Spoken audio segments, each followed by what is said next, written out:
دوستو امید کرتے ہیں آپ تمام ہی لوگ خیر و عافیت کے ساتھ ہوں گے۔ سب سے بڑی خوشی کی بات یہ ہے آج جمعہ کا دن ہے۔ ہم سب سے پہلے آپ کو جمعہ کے دن کی مبارکباد پیش کرتے ہیں۔ اللہ پاک اس دن کی برکتوں سے ہم سبھی کو خوب مالا مال فرمائے۔ ناظرین، جمعہ کے دن اللہ پاک کی خاص رحمتوں کا، برکتوں کا نزول ہوتا ہے۔ جمعہ کے دن اگر کوئی بھی انسان جو بھی جائز دعا کر لے، اللہ پاک تمام ہی طرح کی آفات و بلیات، کیسی بھی بلائیں ہوں، اللہ پاک اپنے بندوں کو اس سے نجات دلا دیتا ہے۔ تمام تر ناظرین کو جان کر اس بات کی خوشی ہوگی کہ آج کی اس ویڈیو میں ہم آپ کو بتانے والے ہیں سورہ جمعہ کی فضیلت کے بارے میں۔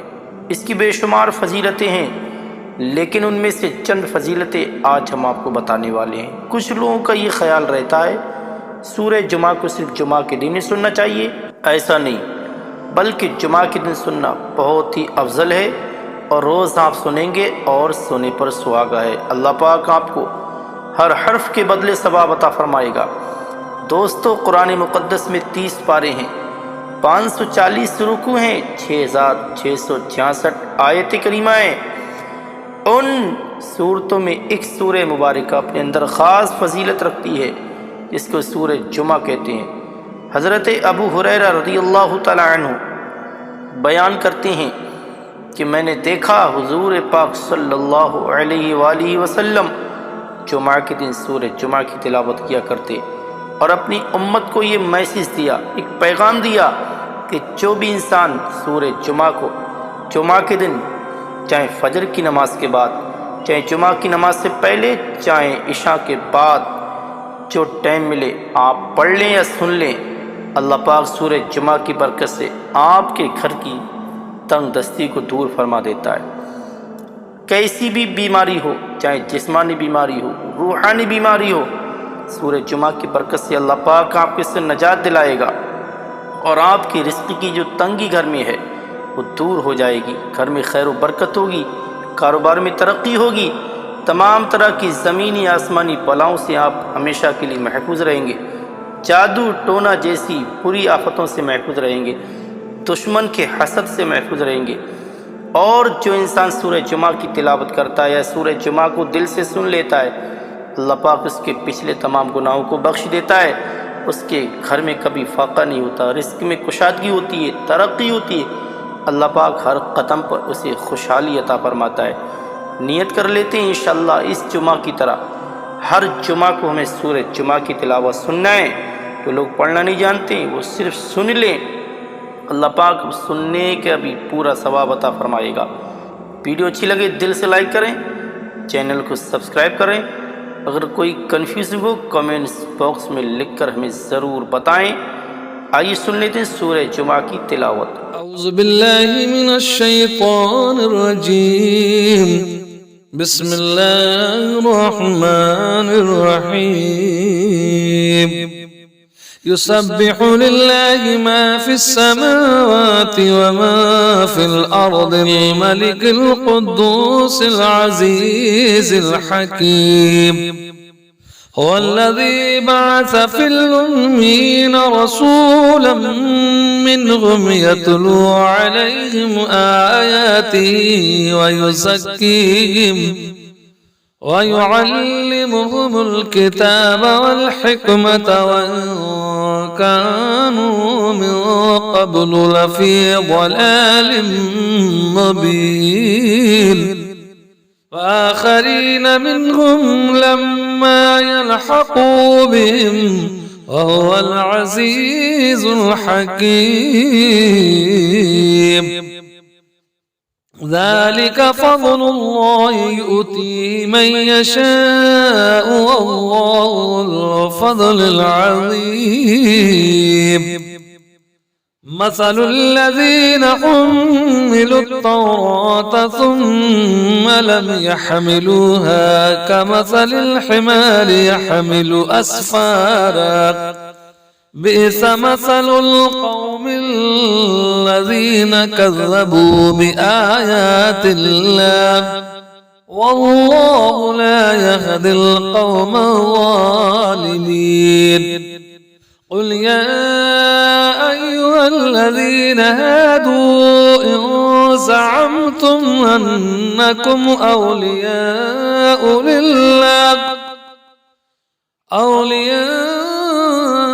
لله من دون الناس فتمنوا الموت إن كنتم صادقين ولا يتمنونه أبدا بما قدمت أيديهم والله عليم بالظالمين قل إن الموت الذي تفرون منه فإنه ملاقيكم ثم تردون إلى عالم الغيب والشهادة فينبئكم بما كنتم تعملون يا أيها الذين آمنوا إذا نودي للصلاة من يوم الجمعة فاسعوا إلى ذكر الله وذروا البيع ذلكم خير لكم إن كنتم تعلمون فإذا قضيت الصلاة فانتشروا في الأرض وابتغوا من فضل الله واذكروا الله كثيرا لعلكم تفلحون وإذا رأوا تجارة أو لهوا انفضوا إليها وتركوك قائما قل ما عند الله خير من اللهو ومن التجارة والله خير الرازقين صدق الله العظيم بسم الله الرحمن الرحيم يسبح لله ما في السماوات وما في الأرض الملك القدوس العزيز الحكيم هو الذي بعث في الأمين رسولا منهم يتلو عليهم آياته ويزكيهم ويعلمهم الكتاب والحكمة وإن كانوا من قبل لفي ضلال مبين وآخرين منهم لما يلحقوا بهم وهو العزيز الحكيم ذلك فضل الله يؤتيه من يشاء والله ذو الفضل العظيم مثل الذين حملوا التوراة ثم لم يحملوها كمثل الحمار يحمل أسفارا بئس مثل القوم الذين كذبوا بآيات الله والله لا يهدي القوم الظالمين قل يا أيها الذين هادوا إن زعمتم أنكم أولياء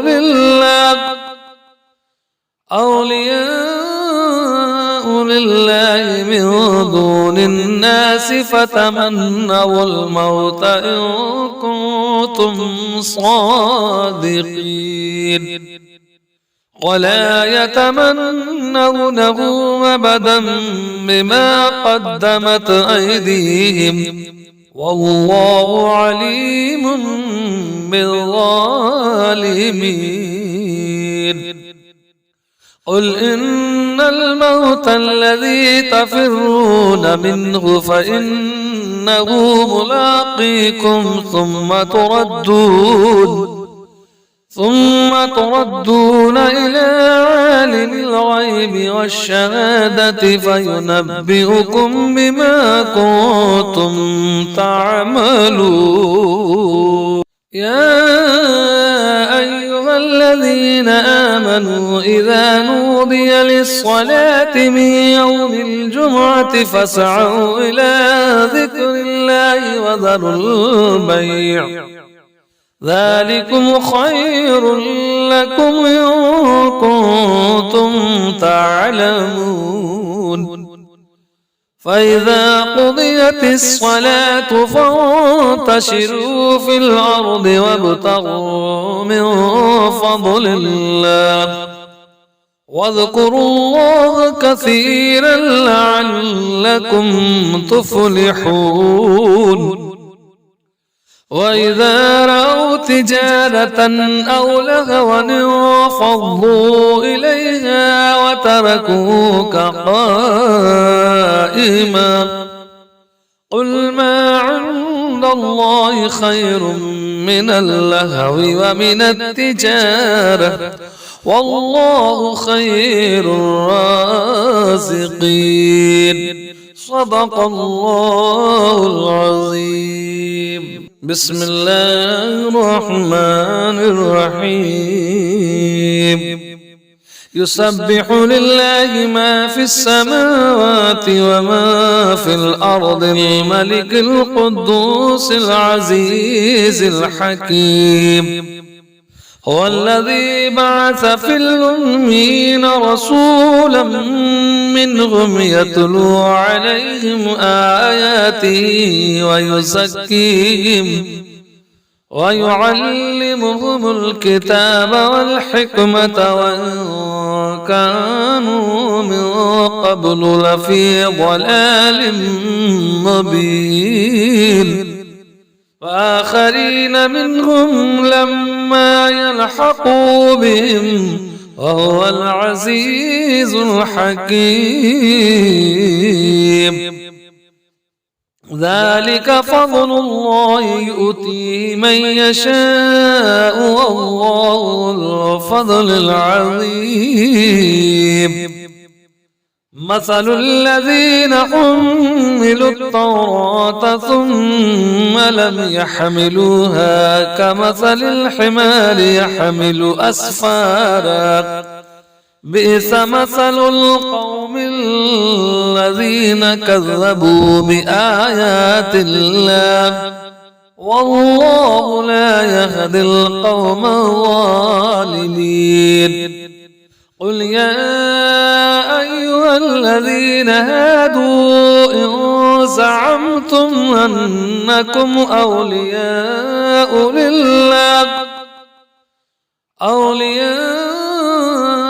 لله من دون الناس فتمنوا الموت إن كنتم صادقين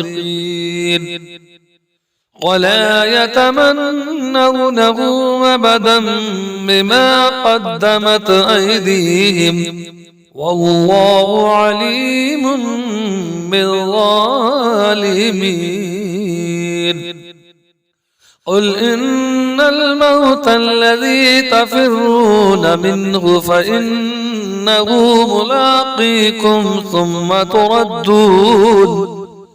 ثم تردون إلى عالم الغيب والشهادة فينبئكم بما كنتم تعملون. يا أيها الذين آمنوا إذا نودي للصلاة من يوم الجمعة فاسعوا إلى ذكر الله وذروا البيع ذلكم خير لكم إن كنتم تعلمون. فإذا قضيت الصلاة فانتشروا في الأرض وابتغوا من فضل الله واذكروا الله كثيرا لعلكم تفلحون. وإذا رأوا تجارة أو لهوا انفضوا إليها وتركوك قائما قل ما عند الله خير من اللهو ومن التجارة والله خير الرازقين صدق الله العظيم. بسم الله الرحمن الرحيم. يسبح لله ما في السماوات وما في الأرض الملك القدوس العزيز الحكيم هو الذي بعث في الأمين رسولا منهم يتلو عليهم آياته ويزكيهم ويعلمهم الكتاب والحكمة وإن كانوا من قبل لفي ضلال مبين وآخرين منهم لما يلحقوا بهم وهو العزيز الحكيم. ذلك فضل الله يؤتيه من يشاء والله ذو الفضل العظيم. مثل الذين حملوا التوراة ثم لم يحملوها كمثل الحمار يحمل أسفارا بئس مثل القوم الذين كذبوا بآيات الله والله لا يهدي القوم الظالمين. قل يا أيها الذين هادوا إن زعمتم أنكم أولياء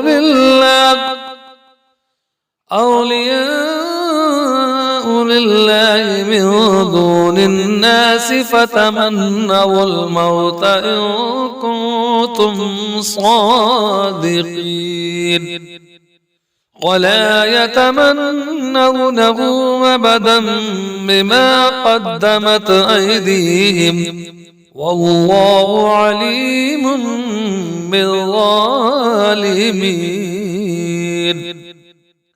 قل إن الموت الذي تفرون منه فإنه ملاقيكم ثم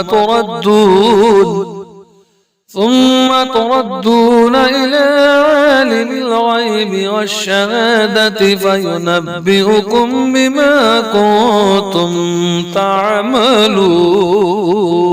يا أيها الذين آمنوا إذا نودي للصلاة من يوم الجمعة فاسعوا إلى ذكر الله وذروا البيع ذلكم خير لكم إن كنتم تعلمون. فإذا قضيت الصلاة فانتشروا في الأرض وابتغوا من فضل الله واذكروا الله كثيرا لعلكم تفلحون. وإذا رأوا تجارة أو لهوا انفضوا إليها وتركوك قائما قل ما عند الله خير من اللهو ومن التجارة والله خير الرازقين صدق الله العظيم. بسم الله الرحمن الرحيم.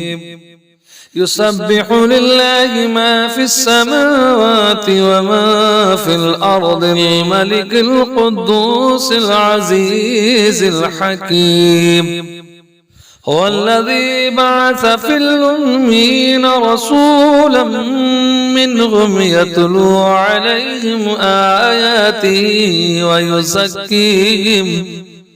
ويعلمهم الكتاب والحكمة وإن كانوا من قبل لفي ضلال مبين وآخرين منهم لما يلحقوا بهم وهو العزيز الحكيم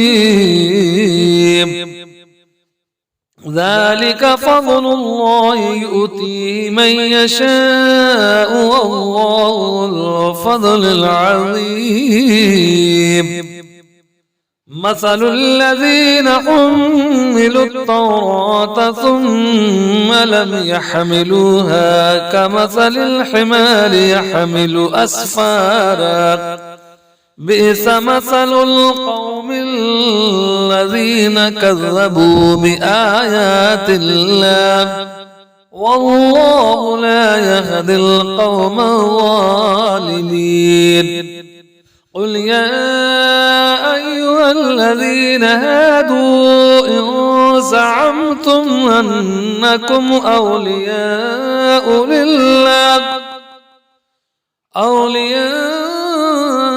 لله من دون الناس فتمنوا الموت إن كنتم صادقين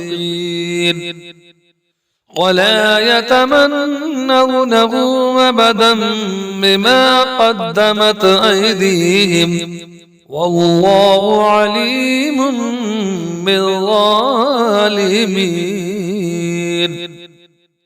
قل إن الموت الذي تفرون منه فإنه ملاقيكم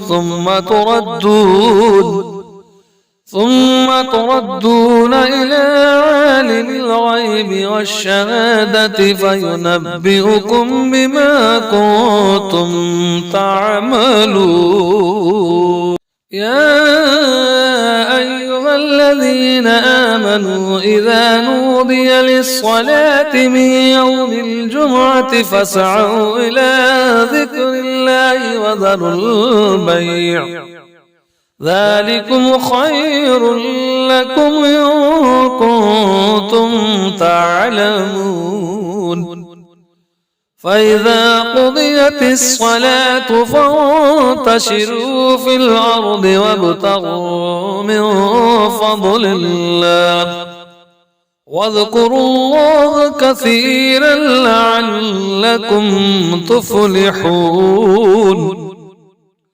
وإذا رأوا تجارة أو لهوا انفضوا إليها وتركوك قائما قل ما عند الله خير من اللهو ومن التجارة والله خير الرازقين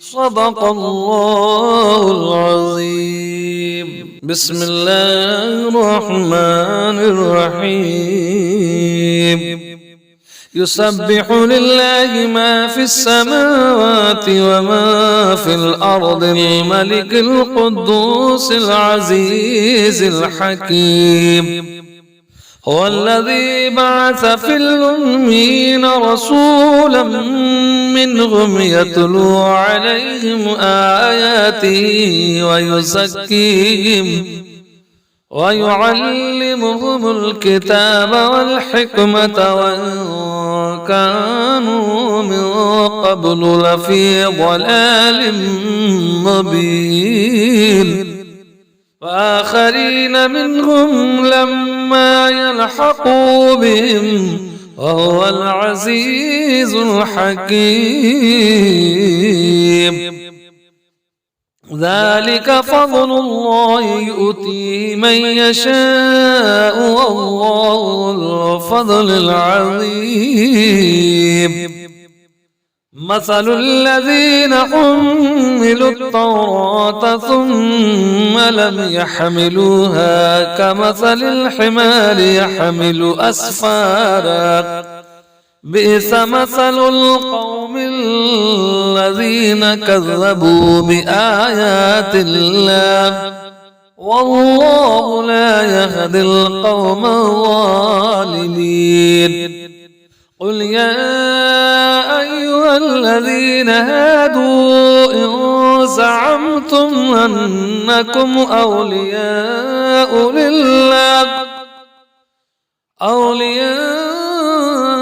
لله من دون الناس فتمنوا الموت إن كنتم صادقين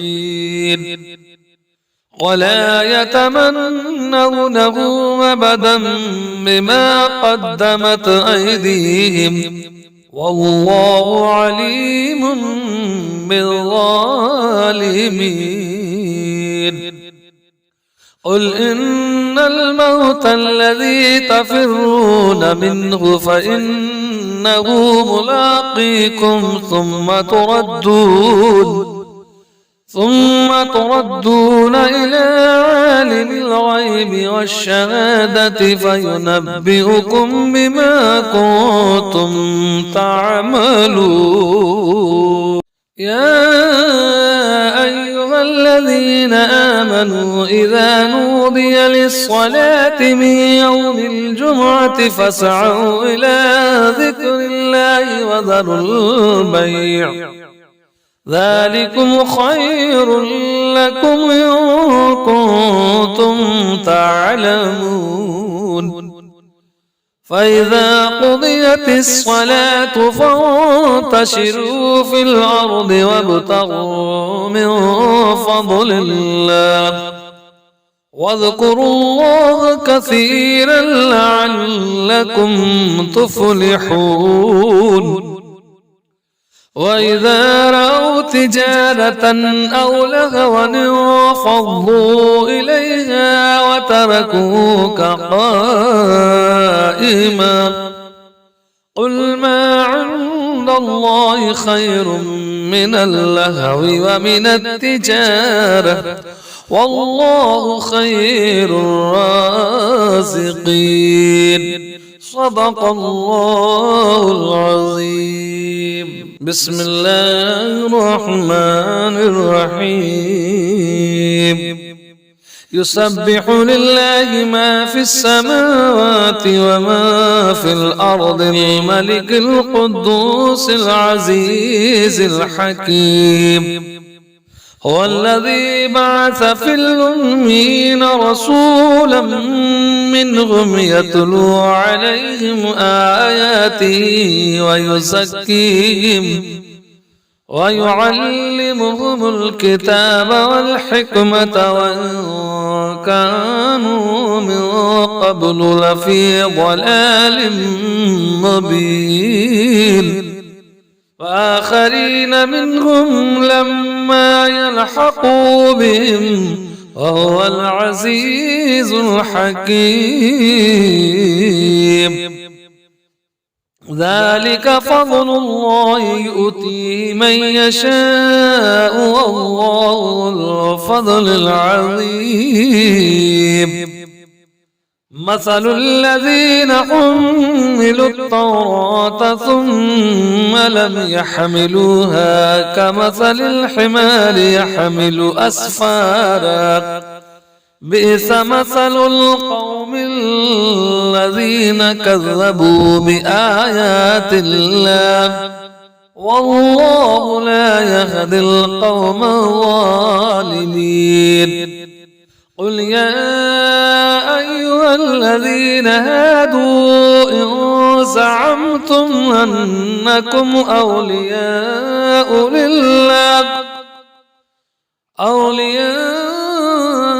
لله من دون الناس فتمنوا الموت إن كنتم صادقين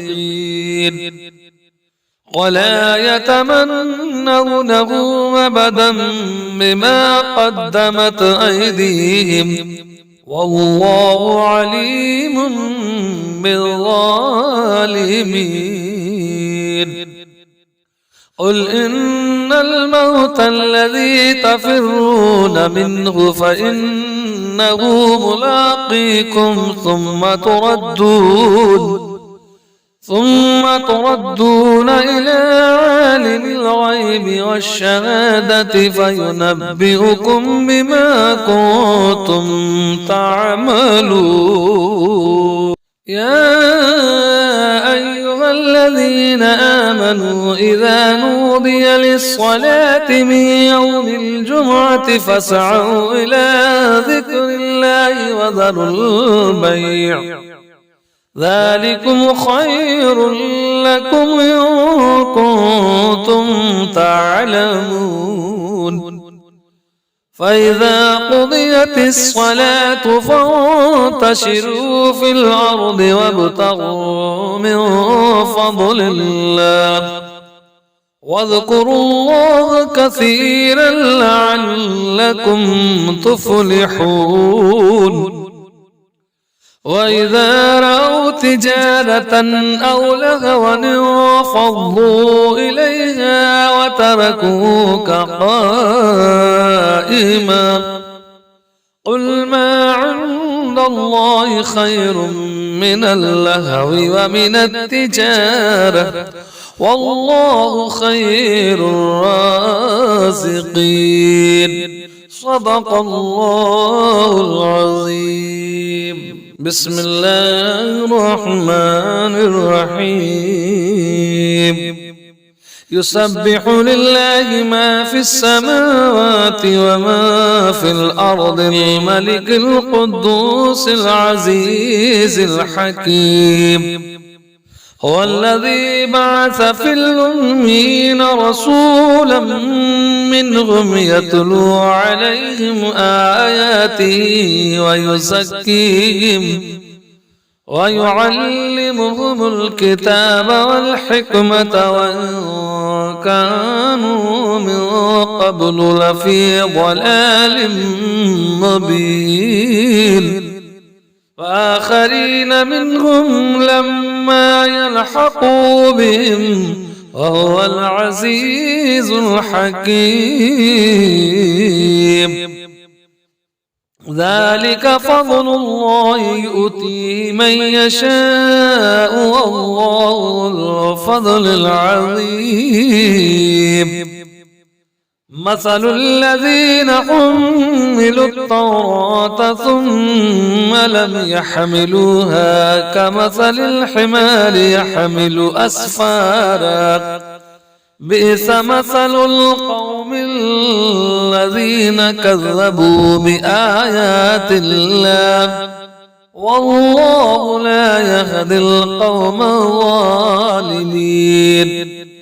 قل يا أيها الذين هادوا إن زعمتم أنكم أولياء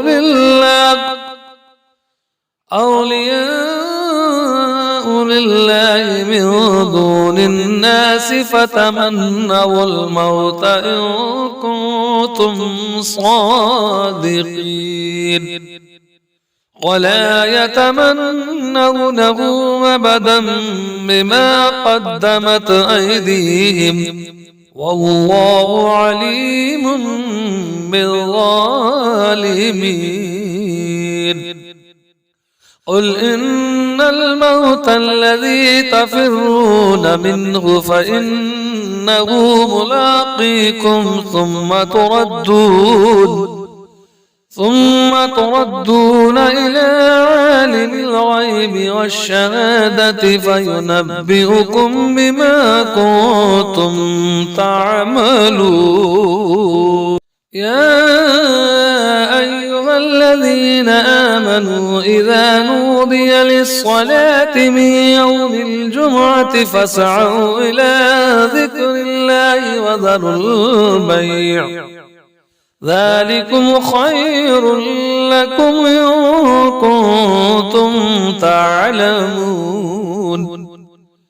فإذا قضيت الصلاة فانتشروا في الأرض وابتغوا من فضل الله واذكروا الله كثيرا لعلكم تفلحون. وإذا رأوا تجارة أو لهوا انفضوا إليها وتركوك قائما قل ما عند الله خير من اللهو ومن التجارة والله خير الرازقين صدق الله العظيم. بسم الله الرحمن الرحيم. يسبح لله ما في السماوات وما في الأرض الملك القدوس العزيز الحكيم هو الذي بعث في الأمين رسولا منهم يتلو عليهم آياته ويزكيهم ويعلمهم الكتاب والحكمة وإن كانوا من قبل لفي ضلال مبين وآخرين منهم لما يلحقوا بهم وهو العزيز الحكيم. ذلك فضل الله يؤتي من يشاء والله الفضل العظيم. مثل الذين حملوا التوراة ثم لم يحملوها كمثل الحمار يحمل أسفارا بئس مثل القوم الذين كذبوا بآيات الله والله لا يهدي القوم الظالمين. قل يا أيها الذين هادوا إن زعمتم أنكم أولياء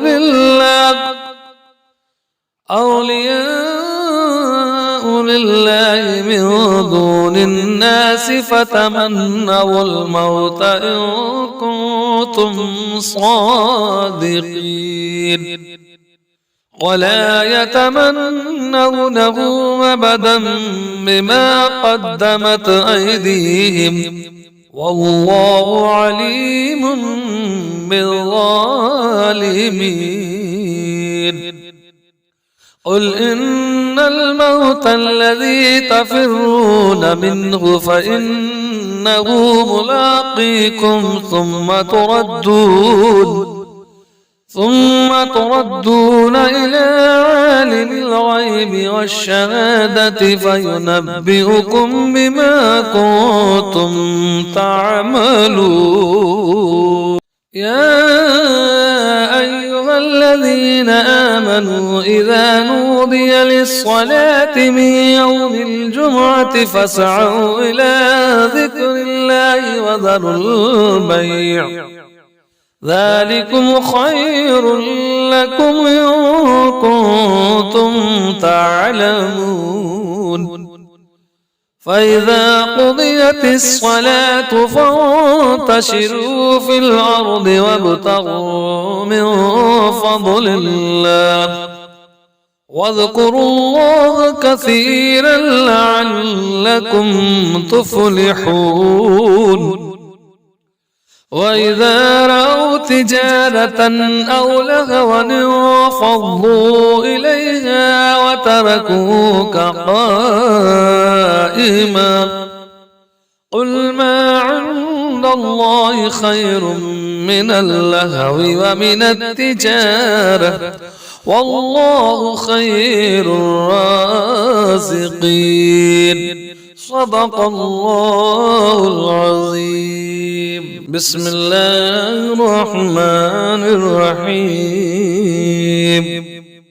يسبح لله ما في السماوات وما في الأرض الملك القدوس العزيز الحكيم هو الذي بعث في الأمين رسولا منهم يتلو عليهم آياته ويعلمهم الكتاب والحكمة وإن كانوا من قبل لفي ضلال مبين وآخرين منهم لما يلحقوا بهم وهو العزيز الحكيم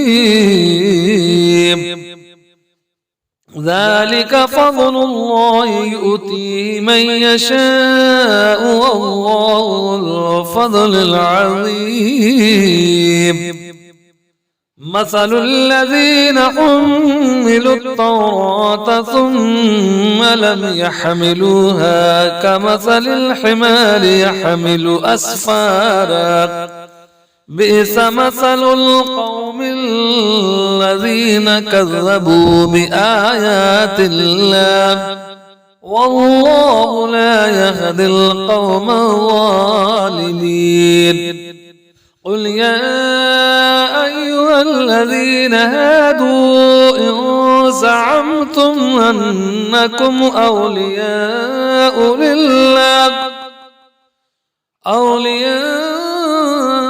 لله من دون الناس فتمنوا الموت إن كنتم صادقين